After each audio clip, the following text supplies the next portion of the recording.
Lost in the tech world? Worried about your security?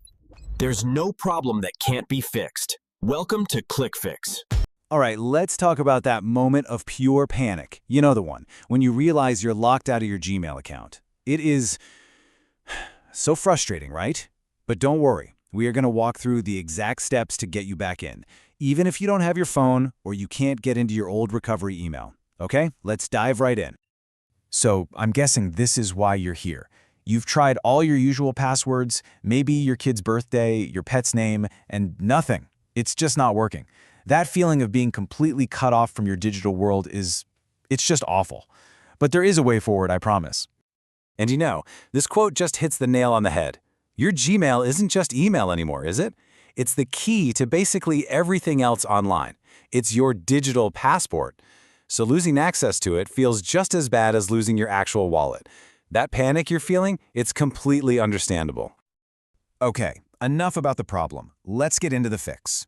The very first place you need to start is with Google's own official account recovery process. This is your main tool, so let's take a look at how it works. From a bird's eye view, the whole thing is pretty straightforward. You go to the page, tell Google which account you're trying to get into, and then you have to prove that you're the real owner. If you can do that, they'll let you set a new password. Simple as that. So this URL is the most important thing to remember, g.co/recover.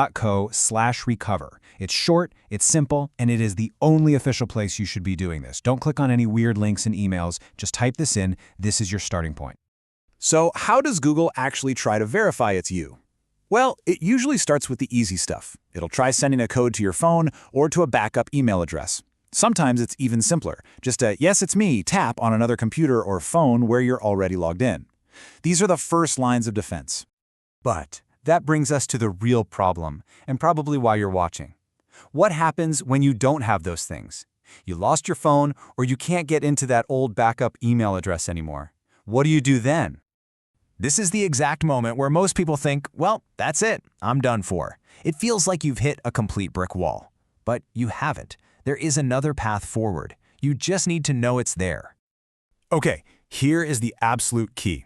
On that screen where Google is asking for a code, look carefully for a little link that says "Try another way." This is your lifeline. Don't give up and close the window before you click this. This is what you're looking for. Now, when you click that, the process changes. Instead of sending you a code it knows you can't get, Google will start asking you a series of questions. You might ask for the last password you remember or the answer to a security question you set up years ago. Just be as accurate as you possibly can.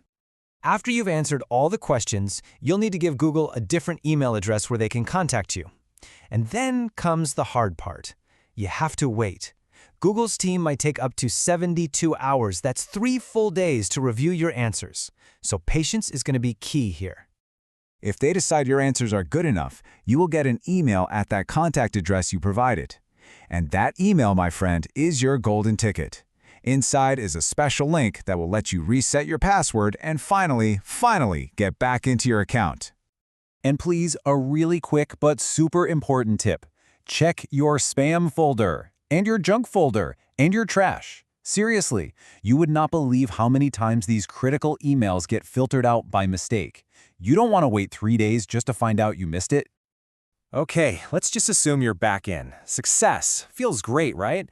Now is the absolute perfect time to make sure this never, ever, ever happens to you again. Let's talk about how to be proactive. So here is your checklist. The second you regain access, go into your Google account settings. First, make sure your recovery phone and email are up to date. Second, turn on two-factor authentication, or 2FA. It's a massive security boost. While you're at it, maybe update those security questions. And you know what? Seriously consider using a password manager. It'll make your life so much easier. Now let's talk about the worst-case scenario. In that rare situation where even the try another way method doesn't work, there's one last thing you can do. Think of it as the final safety net. If all the automated systems have failed you, your very last option is to try and get help from an actual person. For Google, this usually means heading over to their official help communities, where other users and product experts hang out and offer advice. These are the 2 main places you're going to want to look: the Gmail Help Forum and the Google Account Help Center. You can post your specific problem in the forum. Just be detailed, but, and I can't stress this enough, never share your password or personal info publicly. With any luck, someone from the community might have a solution for you. And that pretty much covers it. Getting your account back is stressful, for sure, but it is manageable. The real goal here is to use this whole scary experience as a wake-up call. So I'll leave you with this final thought. Now that you have all these tools, are you taking the right steps to make sure your entire digital life is actually secure? Thanks for sticking with me. When tech goes wrong, don't feel stuck. ClickFix is here, you've got the luck. ClickFix, we make it right. Tech solutions clear and bright. Click, problems away. Fix your world the easy way. Smart tips every day.